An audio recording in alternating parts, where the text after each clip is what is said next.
एक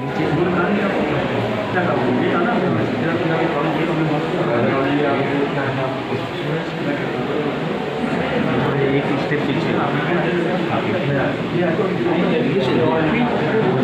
ये सभी आपको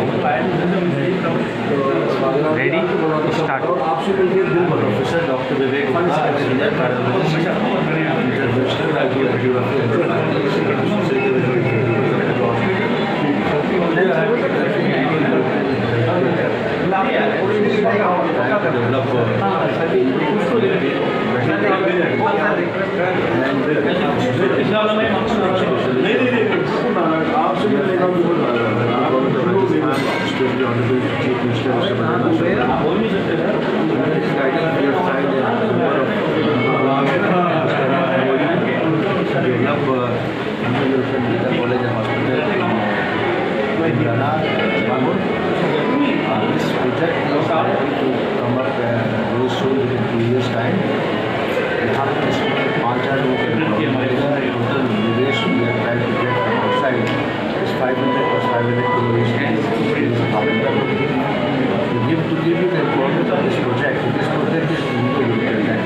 challenge है, not only for government of Rajasthan but also for the government of India.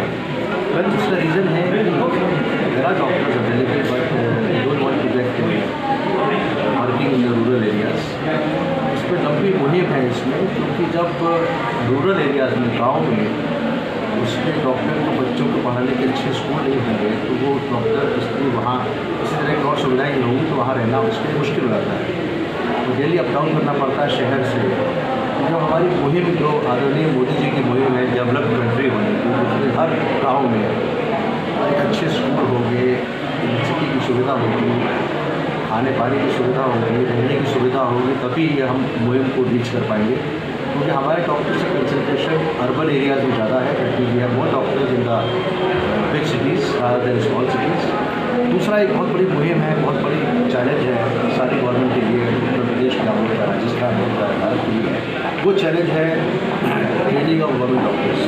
हमारे डॉक्टर्स बन तो जाते हैं, एमबीबीएस कर लिया उन्होंने, एमडी भी कर लिया, और एमडी अगर किसी प्राइवेट कॉलेज से किया जहाँ पे बढ़िया एजुकेशन नहीं है तो उस डॉक्टर का क्वालिटी ऑफ वर्किंग जो होती है वो उतनी अच्छी नहीं होती जितनी अभी तक गवर्नमेंट कॉलेजेस अभी भी अच्छे माने जाते हैं, क्योंकि उनका फैकल्टी होती है, टीचिंग फैकल्टी होती है। तो ये बहुत बड़ा चैलेंज है कि produce quality doctors, not only to produce the number of doctors but you have to produce doctors जो एमबीबीएस करने के बाद उसको एक आम डायरिया, खांसी, जुकाम, बुखार, पेट का दर्द, शुरू का एंजाइना, इस तरह की बीमारी इलाज करने की उसको नॉलेज हो।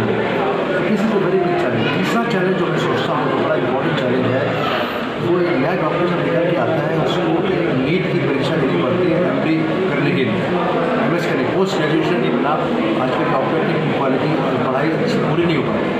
अब होता क्या है, बच्चा निकलता है 5 साल के बाद, 1 साल की इंटर्नशिप ट्रेनिंग होती है, उस इंटर्नशिप ट्रेनिंग के दौरान ही उसको नीट की परीक्षा देनी पड़ती है, मतलब national eligibility entrance exam test होता है, जिसके थ्रू उसको मेडिकल कॉलेजेस में एमडी या एमएस की सीट मिलती है।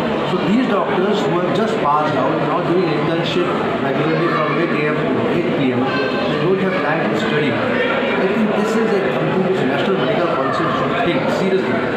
How these doctors who have to appear for examination again, क्योंकि ये पहले हम लोग के समय होता था कि एमबीबीएस करने के बाद उसी कॉलेज में हमको MD MS की सीट मिल जाती है। अब होता क्या है कि now combined all India level test again. अब वो डॉक्टर बेचारा इंटर्नशिप करेगा कि वो पढ़ाई करेगा get eligibility test. So there are lot of challenges, lot of restructuring required in the national medical council syllabus. मैं तो रिक्वेस्ट करूँगा, मैं डॉक्टर और मैं सोचता हूँ इस तरह की चीज़ें ज़रूरी हैं। आजकल लोग माता पिता डॉक्टर बनाना ही चाहते हैं, इतनी लंबी पढ़ाई हो गई है। हमारे हिसाब से जो पोस्ट ग्रेजुएशन के बाद जो DM होता है, DM is an examination which gives you super specialty degree. I did my DM in 95 in cardiology, so I am cardiologist. फिर मेरे न्यूरोलॉजिस्ट बनने के लिए DM करना पड़ता है।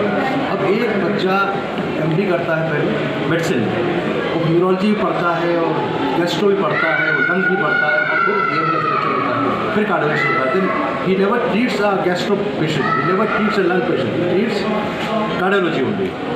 There should be a program, National Medical Council to think about it. एक proper super speciality DM degree should start from MBBS onwards। तो 4 साल की कर दो कि भाई कार्डियोलॉजिस्ट बनेगा भाई, you should understand put the brain in reading the brain and neurology। आप बात समझ रहे होंगे सारी बातें। I this my request to JP Nadda साहब, हेल्थ मिनिस्टर हैं, नेशनल मेडिकल काउंसिल के जो सेक्रेटरी हैं, प्रेसिडेंट हैं, चेयरमैन हैं, वो सब सोचें कि बच्चे को ये स्ट्रीमलाइन करना चाहिए। यूरोपियन मॉडल में ऐसा है, इसलिए इंडिया में काफ़ी कुछ चेंजेस ज़रूरत है। सबको अच्छा स्वास्थ्य मिले, हेल्थ इज़ वेल्थ। जब मैं अभी दिवाली की पूजा हो रही थी तो मैंने बोला कि आज लक्ष्मी पूजन करते हैं वेल्थ के लिए, लेकिन हेल्थ एक्चुअली इज़ वेल्थ। अगर स्वास्थ्य अच्छा है तो भी आप लक्ष्मी का फ़ायदा उठा पाएंगे। अब स्वास्थ्य ही खराब है, आपको करोड़ों रुपए आ जाए, आपके पास कोई फ़ायदा नहीं है if you are not well. इसीलिए अभी भजनलाल शर्मा जी जो अपने आदरणीय मुख्यमंत्री जी ने बोला, पहला सुख निरोगी काया, बात सही है। मतलब फर्स्ट सुख जो है वो हेल्थ है, सेकंड खुद है घर में माया। मैं तो सेकंड सुख घर में माया के विश्वास नहीं करता, सेकंड सुख होता पीस ऑफ माइंड। तो पहला सुख निरोगी काया, दूसरा सुख संतुष्ट